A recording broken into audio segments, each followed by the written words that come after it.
দুই ভাই বোন মীরা ও আদিত্য দুজনেই ক্লাস 8-এ পড়ে। মীরা খুবই পরিশ্রমী, সে সারাদিন 10 ঘন্টা পড়াশুনো করে, আর আদিত্য সারাদিনে ফুটবল খেলে, গান করে আর মাত্র 6 ঘন্টা পড়াশুনো করে। কিন্তু এত পরিশ্রম করেও মীরা প্রতি বছর আদিত্যর থেকে কম নাম্বার পায়, কারণ মীরা হার্ড ওয়ার্ক করে কিন্তু আদিত্য স্মার্ট ওয়ার্ক করে। আদিত্যর স্মার্ট ওয়ার্কে 4টে স্ট্র্যাটেজি থাকে। 4 নাম্বারের স্ট্র্যাটেজিটা সব থেকে ইম্পর্ট্যান্ট। এই 4টে স্ট্র্যাটেজি ফলো করে আদিত্য কম পড়েও প্রতি বছর মীরার থেকে বেশি নাম্বার পায়, যেগুলো টপাররাও ফলো করে কিন্তু কাউকে বলে না। Strategy number 1, don't memorise, understand.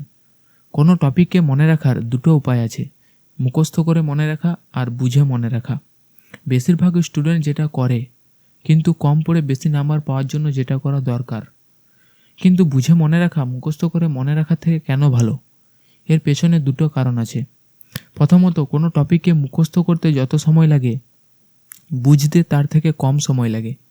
আর দ্বিতীয়ত, মুখস্থ করে কোনো পড়া বেশি দিন মনে রাখা যায় না, কিন্তু একবার বুঝে নিলে সেটা দীর্ঘদিন মনে থাকে।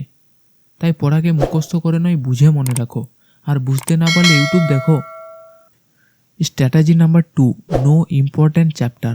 যে কোনো সাবজেক্টের প্রতিটা চ্যাপ্টারই ইম্পর্ট্যান্ট হয় না। 3-4টে এমন চ্যাপ্টার থাকে যেগুলো খুব ইম্পর্ট্যান্ট হয় এবং যেখান থেকে পরীক্ষায় সব থেকে বেশি কোশ্চেন আসে। এবার কেউ যদি ইম্পর্ট্যান্ট চ্যাপ্টারগুলো না জেনে একদম প্রথম থেকে পড়তে শুরু করে দেয়, পরীক্ষায় বসে সে দেখবে সে যে চ্যাপ্টারগুলো পড়ে এসেছে সেখান থেকে বেশি কোশ্চেনই আসেনি, 3-4 নাম্বারের কোশ্চেন এসেছে।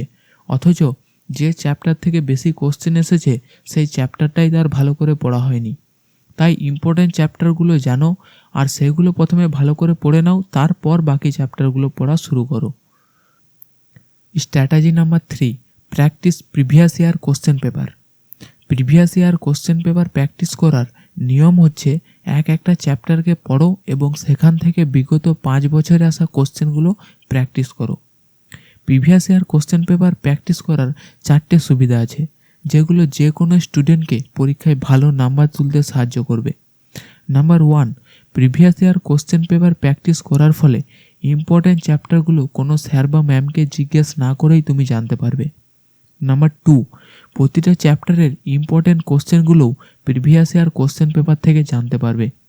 নাম্বার 3, কোশ্চেন টাইপটা জানতে পারবে যে কোন টাইপের কোশ্চেন পরীক্ষায় বেশি আসে, এমসিকিউ, এসএকিউ না এলএকিউ, যার ফলে তুমি বুঝতে পারবে কোন টাইপের কোশ্চেনের উপর তোমাকে জোর দেওয়া দরকার। আর number 4, previous year question paper practice করার ফলে এক্সাম দেওয়ার সময় তুমি নিজেকে কনফিডেন্স ফিল করবে। পরীক্ষায় ভালো নাম্বার তোলার জন্য কনফিডেন্স খুবই ম্যাটার করে, কারণ অনেক স্টুডেন্ট কোশ্চেন দেখেই নার্ভাস হয়ে যায়, যার ফলে তারা অনেক জানা কোশ্চেনেরও ভুল করে আসে। স্ট্র্যাটেজি নাম্বার 4, সবথেকে ইম্পর্ট্যান্ট, প্রেজেন্টেশন বা উপস্থাপনা। পরীক্ষায় ভালো নাম্বার পাওয়ার জন্য ভালো প্রেজেন্টেশন খুবই জরুরি, যাতে অ্যান্সার শিট দেখেই স্যার বা ম্যাম তোমাকে একজন ভালো স্টুডেন্ট বলে মনে করেন। 5টা টিপস বলবো যেগুলো তোমার অ্যান্সার শিট প্রেজেন্টেশনকে A1 করে তুলবে। Number 1, margin your page. Number 2, use bold for point. Number 3, use 2 type colour, for heading black, for answer blue.